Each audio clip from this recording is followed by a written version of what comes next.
മലപ്പുറം എടരിക്കോട് വാഹനാപകടം. നിയന്ത്രണം വിട്ട ലോറി മറിഞ്ഞ് ഡ്രൈവർക്ക് നിസ്സാര പരിക്കേറ്റു. ഈ പ്രദേശത്ത് മുൻപ് വാഹനാപകടങ്ങൾ ഉണ്ടായിട്ടുണ്ട്.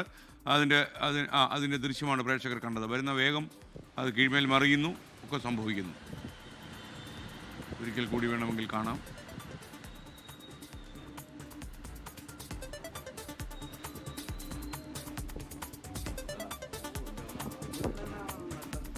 യെസ്, മലപ്പുറത്ത് നിന്ന് സമീർ ബിൻ ഖരീം വിവരങ്ങൾ നൽകും. പറയൂ സമീർ. എടരിക്കോട് പാലച്ചിറമാടാണ് ഇന്ന് 2 വാഹനാപകടങ്ങൾ നടന്നിട്ടുള്ളത്. പാലച്ചിറമാട് വളവിലാണ് നിയന്ത്രണം വിട്ട 2 ലോറികൾ ഇന്ന് മറിഞ്ഞത്.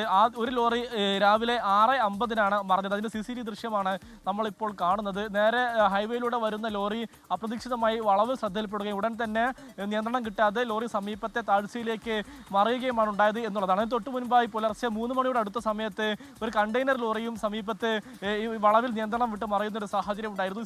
CCTV ദൃശ്യത്തിൽ നമുക്ക് ആ ലോറി മറിഞ്ഞു കിടക്കുന്നത് നമുക്ക് കാണാൻ കഴിയുന്നുണ്ട് എന്നുള്ളതാണ്. ഇതിൽ ലോറി ഡ്രൈവർക്ക് നിസ്സാര പരിക്കുകളോടെ രക്ഷപ്പെട്ടു എന്നുള്ളതാണ് ഇതിൽ ആശ്വാസകരമായിട്ടുള്ള ഒരു കാര്യം. ഇന്നലെ പുലർച്ചെയും സമാനമായ രീതിയിൽ ഈ വളവിൽ ഒരു കണ്ടെയ്നർ ലോറി അപകടത്തിൽപ്പെടുന്ന ഒരു സാഹചര്യം ഉണ്ടായിരുന്നു. തുടർച്ചയായി വാഹനങ്ങൾ ഇവിടെ അപകടത്തിൽപ്പെടുന്നു എന്നുള്ളതാണ് നാട്ടുകാരുടെ പരാതി. പ്രത്യേകിച്ച് ഈ സൈൻ ബോർഡുകളോ ഹമ്പോ ഒന്നും തന്നെ ഇല്ലാത്തൊരു സാഹചര്യത്തിൽ പെട്ടെന്ന് ഈ വളവ് കാണുന്ന സമയത്ത് ഈ ലോറി ഡ്രൈവർമാർ ബ്രേക്ക് ഇടുകയും അത് നിയന്ത്രണം വിട്ട് മറിയാൻ കാരണമാവുകയും ചെയ്യുന്നു എന്നുള്ളതാണ് നിലവിൽ ഈ നാട്ടുകാർ വ്യക്തമാക്കുന്നത്. ശക്തമായ നടപടി വിഷയത്തിൽ വേണമെന്നും നാട്ടുകാർ പറയുന്നുണ്ട്.